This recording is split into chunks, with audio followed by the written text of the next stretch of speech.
By the way, Natsuhine-san, how's your headache been lately? It seemed pretty serious before. Oh, wait, who's that? Natsuhi... Wasn't that the name of, her mother? Okay. I have been much better lately. Thank you for your concern. All right. Here, a present for you, Natsuhine-san. Thank you very much. I'm always receiving gifts from you. Is this black tea?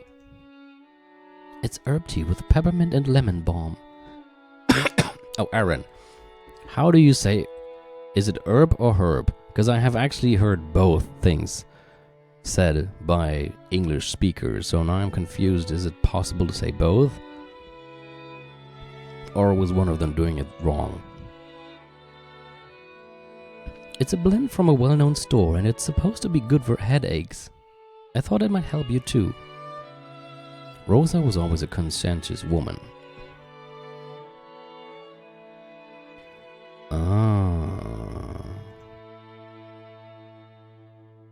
That makes sense. Okay, I see. Because one of the people who said, like the guy who said herb was American.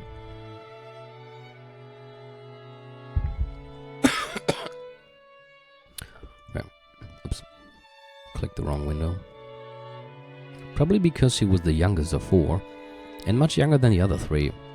She managed to grow up without gaining the venomous nature of her siblings.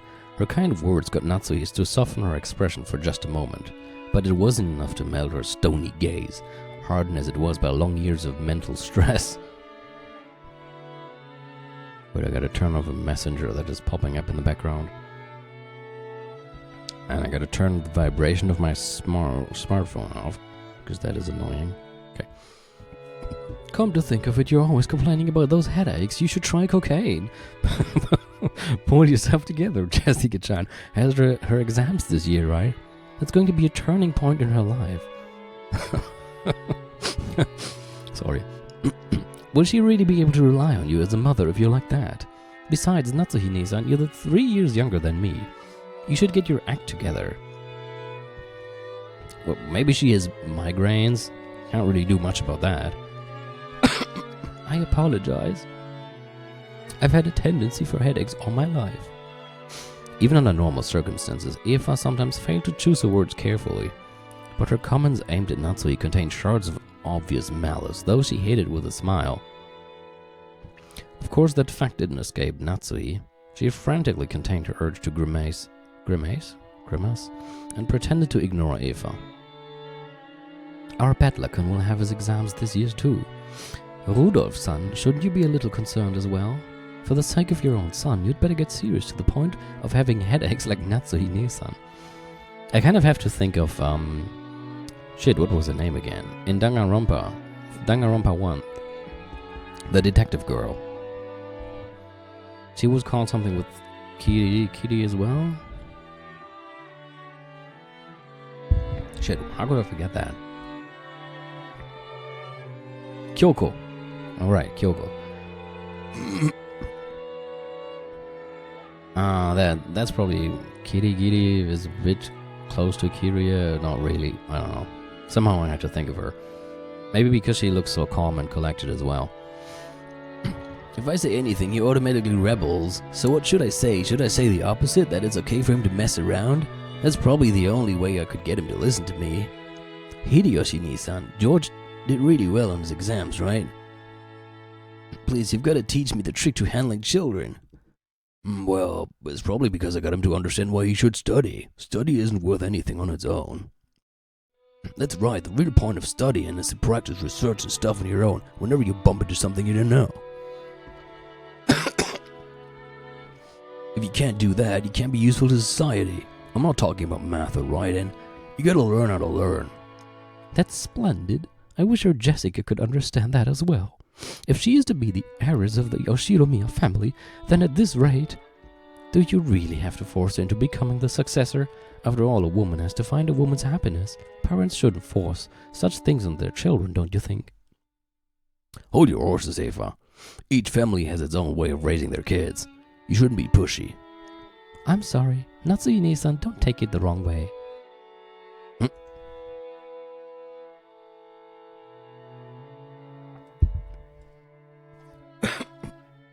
Though the light shining in through the window was quite warm despite the cloudy weather, there was a dark mood about the room, which was probably causing headaches for more than just Natsuhi. As if to sweep away that mood, Kiria brightly made a suggestion to all present. Still, this black tea has a really lovely aroma. Let's drink it right away. In Japan, surely you couldn't find something like Leopold's black tea anywhere but Ginza, right? I see you know a lot about it, Kirine-san. I guess it was worth going to the trouble of buying it.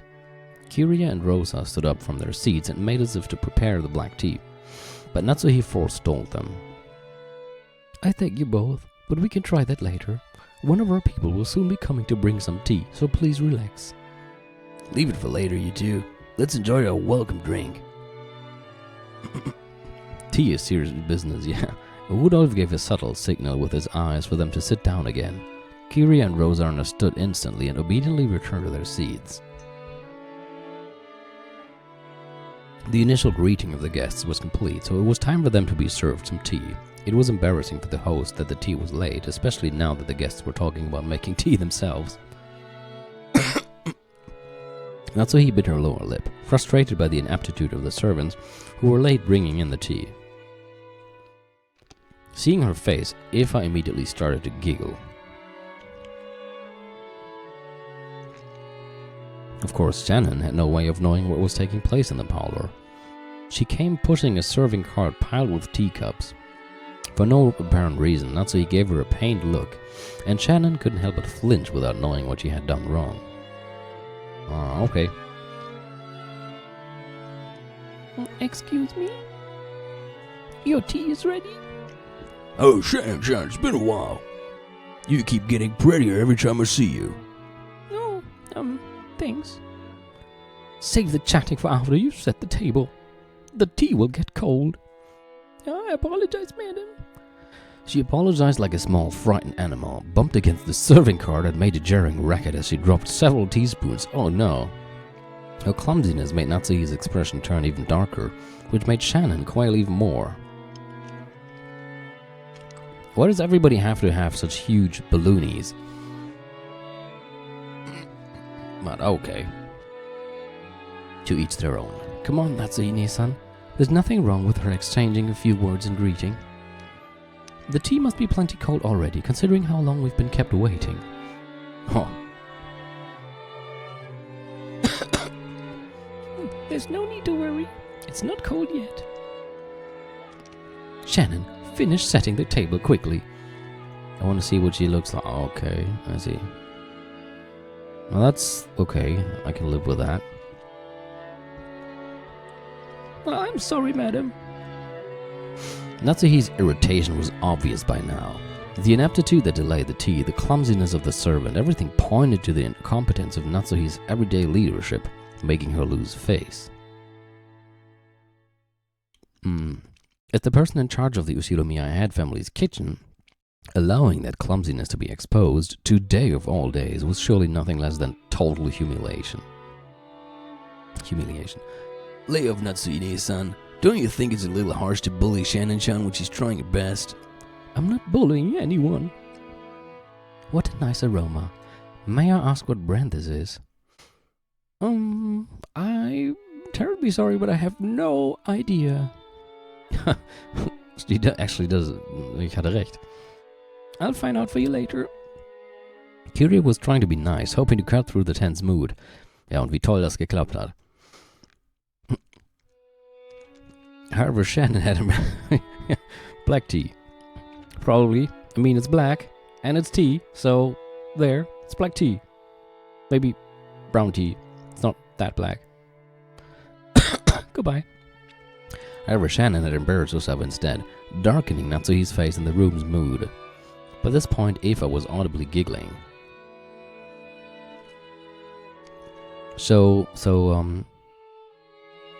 as far as I understand, Eva is definitely not a fan of Natsuhi, so she's probably super happy right now that it looks like Natsuhi is really messing up and not really good at the leadership of the kitchen and everything. What's this? Shannon-chan, don't you even know what you're pouring us? Come now, you mustn't serve something so suspicious to guests. We'll need a silver spoon at the very least before we can drink this. I'm sorry.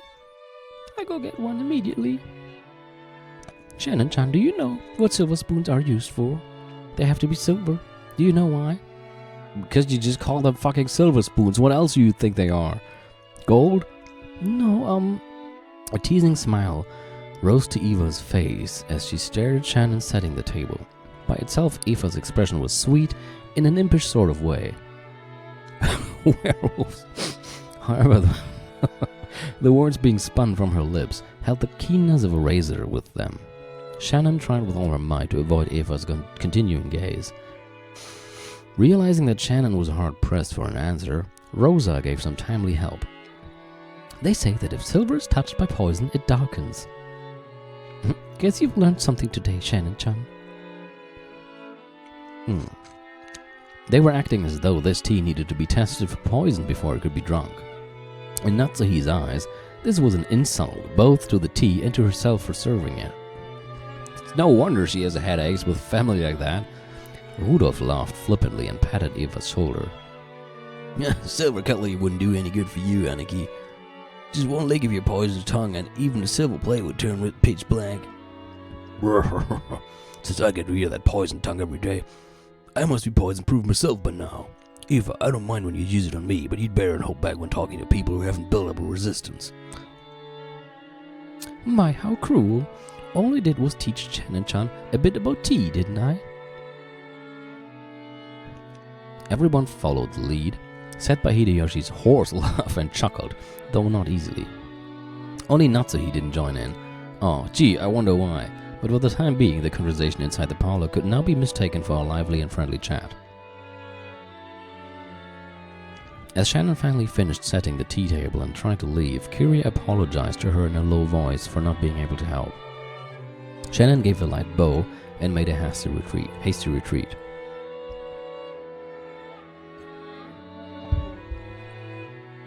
Shannon cast her eyes downwards as she pushed the cart down the corridor. Wait, I think I probably can check now? No, I can't yet. Anyone seeing the pitiful way she looked might easily conclude that she'd been bullied in some way. Don't be sad. You didn't do anything wrong, Nee-san. Oh.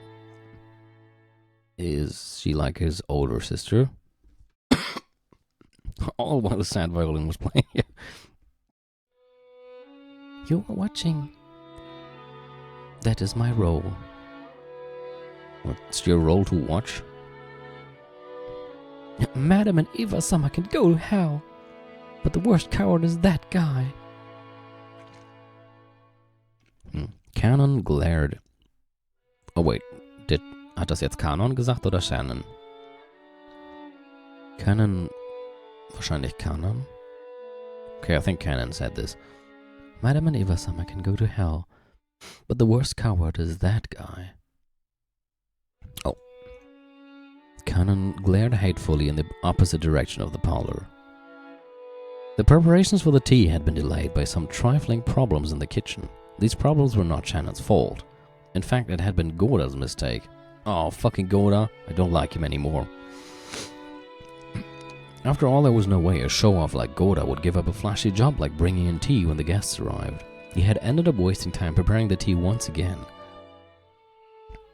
So when he realized he wouldn't be able to score any points with his job, he pushed the task of setting the table on Shannon, who happened to be passing by.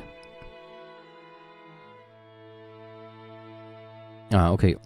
I already noticed that they sometimes change expression, and I figured that it probably means they're talking, but I didn't notice the slide moving. So Goda is an ass. That's what I'm taking from this. You might call it a clever move on his part, but there could be no doubt that it was a cowardly one. So they referred to him. It's okay, Canon-kun. Thanks. I'm not bothered by it at all. Kanon's silence vividly expressed the distance between Shannon's words and how she actually felt. Thank you. Even if you're the only one who understands, I feel a bit better. You keep your feelings too bottled up, Nee-san. You should be less hard on yourself for once. Yeah, thanks. Suddenly they both felt someone's presence and wheeled around. Wait, is that Genji? Ha! Ha! I remember something! Ha! Give me a pat on the back. A middle-aged man stood there. It was Genji, the head servant. What are you doing there? Shannon, hurry back to the kitchen. Yes, if you'll excuse me. Shannon humbly obeyed and promptly made to push the cart and leave. However, Kanon appealed to Genji in silence, bearing something in his eyes that he could not express in words. What is it? Did something happen? Shannon didn't do anything wrong, but even so they... Stop it, Kanon-kun. Kanon-kun? I shouldn't call him Cannon-kun. It sounds like he goes around shooting cannons or something. Please excuse me. I return to work immediately. Kanon-kun, you should go back to your post too. Please.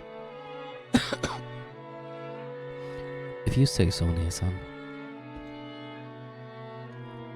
If that is all, then go. Yes, if you'll excuse me. From the shadows in the hallway, an old woman wearing an apron watched over them. It was, I was about to say, Kumasawa? Poor Shannon-san, Kanon-san. There's no reason for those two to be picked on.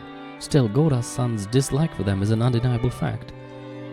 Until Goda-san was taken in by the Ushiromiya head family, I hear he worked for a fabulous hotel somewhere. The manner of work he learned there was quite impressive, I believe. It's just that Goda-san is the newest servant here. He must have a lot of pride accumulated from his previous positions.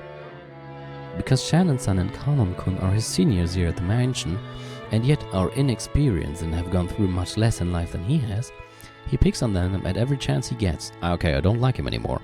Fuck Goda. Goda can fall off a cliff for all I care. And also, sad as it may be, they are disliked by Madame Natsuhi too. Of course, if we're talking about experience, the Madame has been in this family much longer.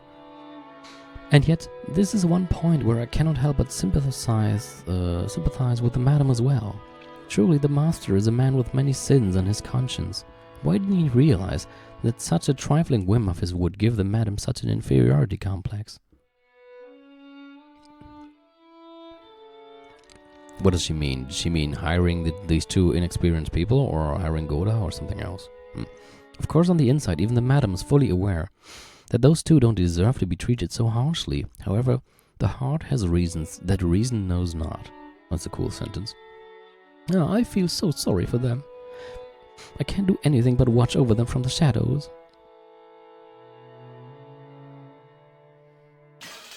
Oh. Oh, okay. Another chapter is done. It's 12 o'clock.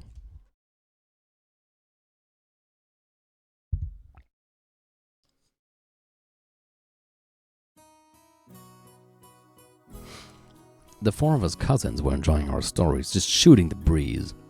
Anyway, there were both girls and guys here, plus we had people over a wide spread of ages, adult, high school and elementary school. Even if we just talked about our own lives, the other three kept listening attentively. I think I'm finally getting used to all this. Jessica and Maria have grown more than I could have imagined in the past 6 years. To be honest, I was feeling a bit uncomfortable about talking like this. I guess that on the inside, nothing's really changed since back then. I agree. You haven't changed a bit, even after 6 years. Even though your body's gotten gigantic, you're still a kid inside.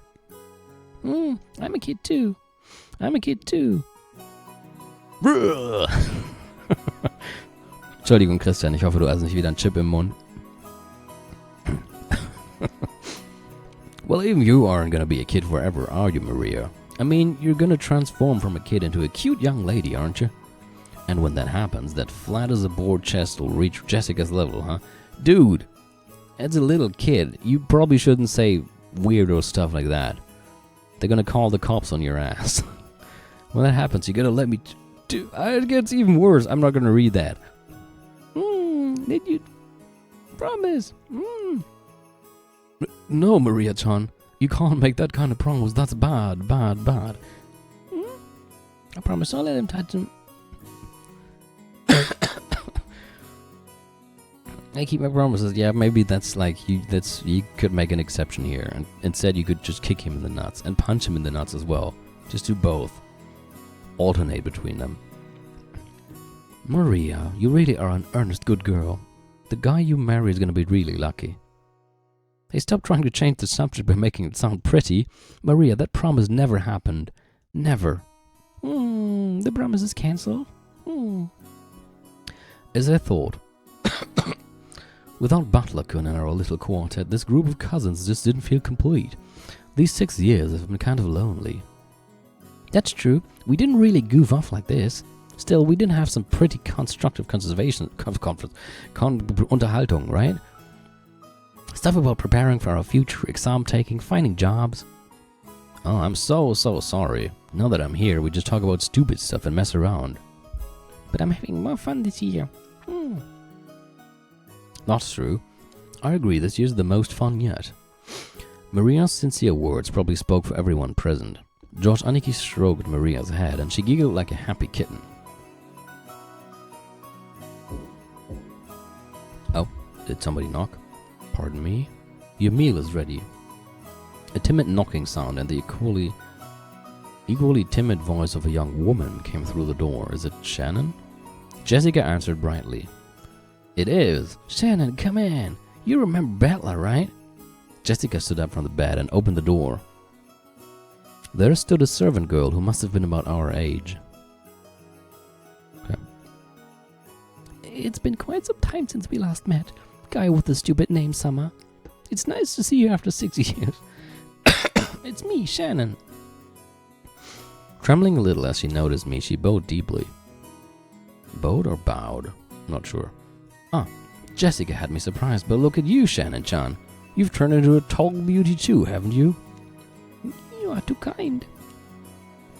Still, the food on this island must be really nutritional, huh? What are you eating and how are you trying to get... Are we a pervert? We're like a Sigma from Virgil's Last Reward. Guess I'll have to feel him a bit and see whether yours and Jessica's are bigger, okay? With both hands poised and saliva dribbling from my mouth, I closed in. This would be the best time for Maria to punch him in the nut. I forgot in which order I said them. For the sake of justice and personal honor, I'd like to point out that I don't suffer from some strange disease that makes my lymph nodes itch until I scratch my neck open, and which can only be prevented by fondling breasts. What the hell, what? This is just a battler-style method of communication here, then maybe you're just a complete idiot. Except Sigma had a cool name. If I slowly close in on her like this, odds are 8 or 9 out of 10 that I get slapped or clobbered, right?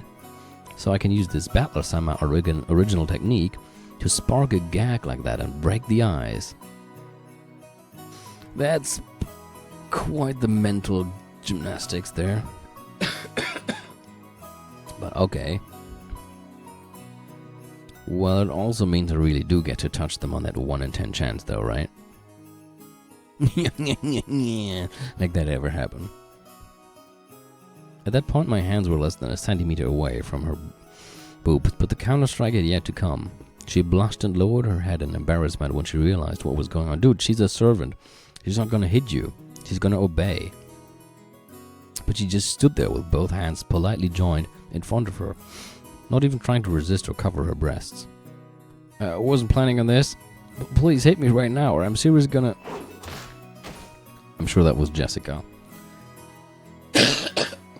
Sorry.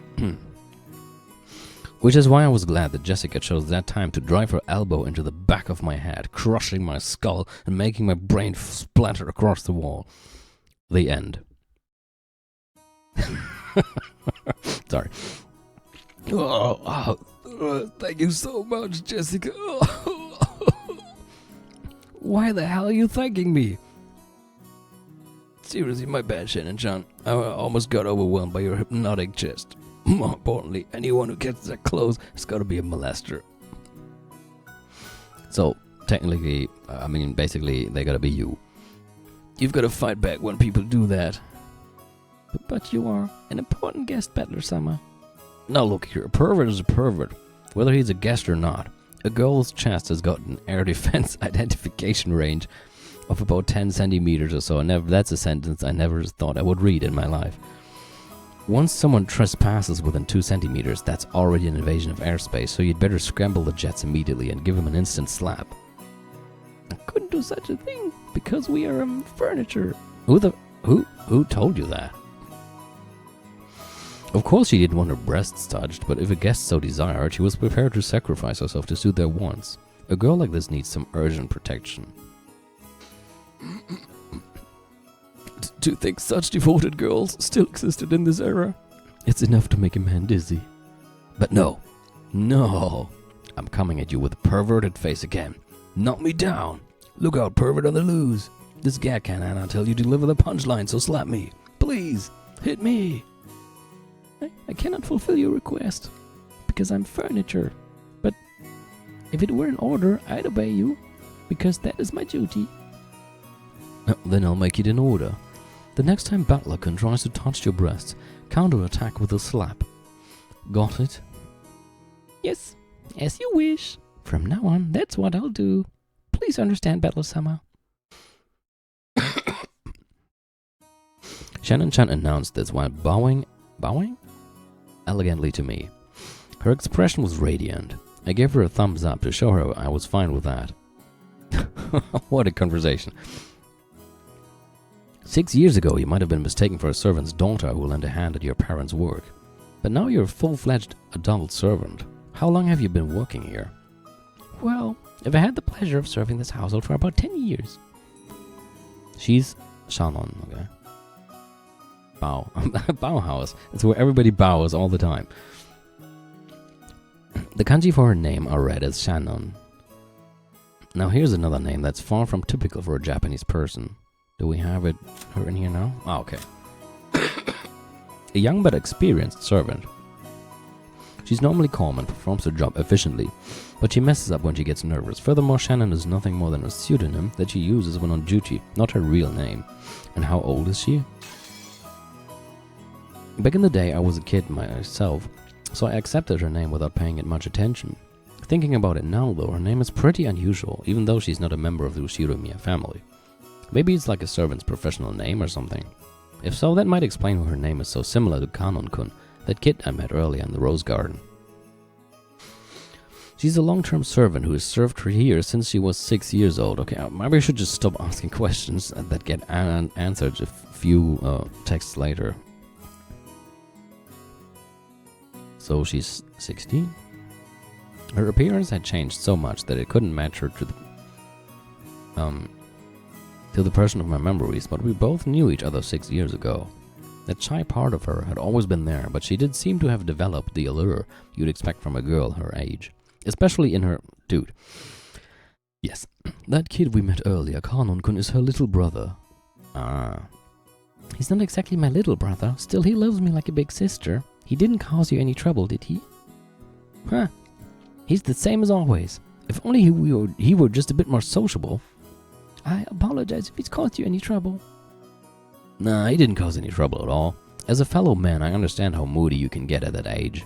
It's no surprise he's unsociable. I get caught that all the time too. I get caught unsociable. Just like Kanon. You aren't unsociable at all, Maria-sama. Oh no, okay, that was Shannon. You aren't unsociable at all, Maria-sama. Wanted to be like him? You said the meal was ready, right? Yes. I'm sorry. Your meal has been fully prepared, so please allow me to guide you all to the mansion. Uh-oh. Oh no, mansion time. Resident Evil. Shannon bowed again formally and returned to her duty mode. We realized that if we made her stick around for any more light conversation, it would actually make it harder for her to do her job. We got up off our butts to avoid interfering with her work any further. So, shall we go to the mansion? Everyone's probably hungry, right? Yeah, I'm really looking forward to Gora-san's food. That guy was apparently a chef at this famous hotel, so he's super good at cooking, but he's an ass as well. Oh, oops. I can't wait. Let's go, Maria. We're gonna stuff ourselves like pigs. Stuff ourselves like pigs. No, you can't take everything Butler says seriously, okay? Because he's always just joking around. Okay, let's go. Under Shannon's guidance, we headed towards the mansion. Finally. Okay, that's the rose garden.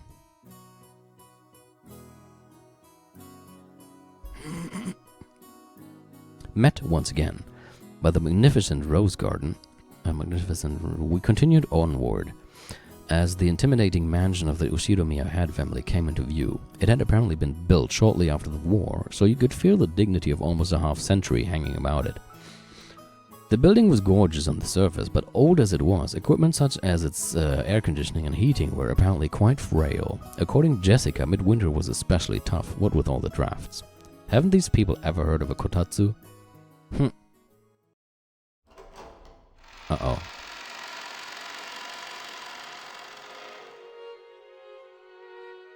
As we entered the entrance hall, an aged servant greeted us.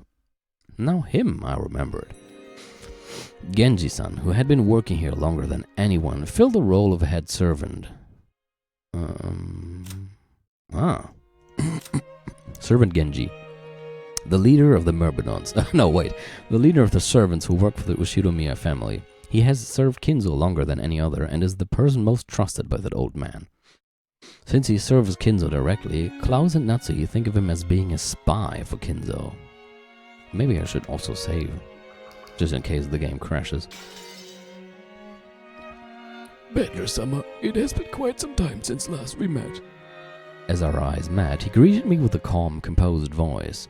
His bow wasn't as graceful or refined as Gora's, but despite its simplicity, it communicated his feelings very well. Genji-san, it really has been a while. You look well. Thank you, I have been quite well. And Butler-sama, you have become a splendid young man. If only you didn't have the stupid name. You're beginning to resemble the master in his youth. I look like grandfather? Guess that means grandfather was pretty popular with the ladies when he was young. From here on... Ich mag, wie das einfach ignoriert. From here on, I shall take Shannon's place and accompany you. Please come this way. Shannon-chan bowed deeply and watched us leave. After that, we headed towards the dining room under Genji-san's guidance. Genji-san, just like Kumasawa-san, stood in stark contrast to us young people who had grown beyond recognition over the last 6 years. His appearance was exactly the same as in my memories from 6 years ago. It was as though time had stopped since the last time we met. Genji-san was an extremely quiet and diligent person. He was basically grandfather's close-eyed aide or caregiver. And you might even call him grandfather's companion of many years. In fact, it seems he was by grandfather's side even more often than my late grandmother was. According to Jessica, grandfather trusted him more than any of his blood relatives. He's probably gonna inherit everything. Wouldn't that be funny? But I wonder how long he's served. I never got the details, but I heard something about him being here since the very beginning, when this mansion was first constructed. Which would mean that he's dedicated half of his life to serving here. It's easy to see why he is so trusted. As we passed through a massive hall that extended up into the second story of the mansion with no separating floor, I spotted something that hadn't existed in my memory of 6 years ago. What's that? Oh.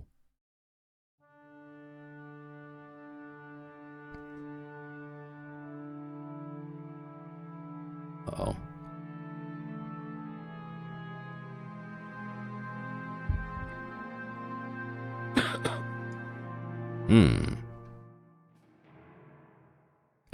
I've definitely seen this face before. Like not like online. Whenever Umineko comes up. It was an awfully big portrait hanging right in front of the stairs that rose to the second floor. Without thinking, I stopped walking, captivated by it. Since I had stopped so fast, Maria, who was following behind me, ran into my back. Oh, sorry. Hey, Jessica, has that picture always been there? I pointed at the big, prominently displayed portrait in the hall. Everyone else stopped too. Oh, right. When you last came here, that hadn't been hung yet, had it? When was it again? Well, If my memory doesn't fail me, it was put on display sometime around the year before last. You are correct, sir. In April of the year before last, the master put it on display there, having previously ordered a painter to create it. Grandfather did that? So he paid to have it painted just for him, huh? The portrait suited this western mansion, and that woman in the elegant dress gave off a sense of refinement. I couldn't have guessed her age, but her sharp eyes and the strong will she seemed to possess made her look youthful. She seemed somehow different from the composed, middle-aged women you often see in famous pictures.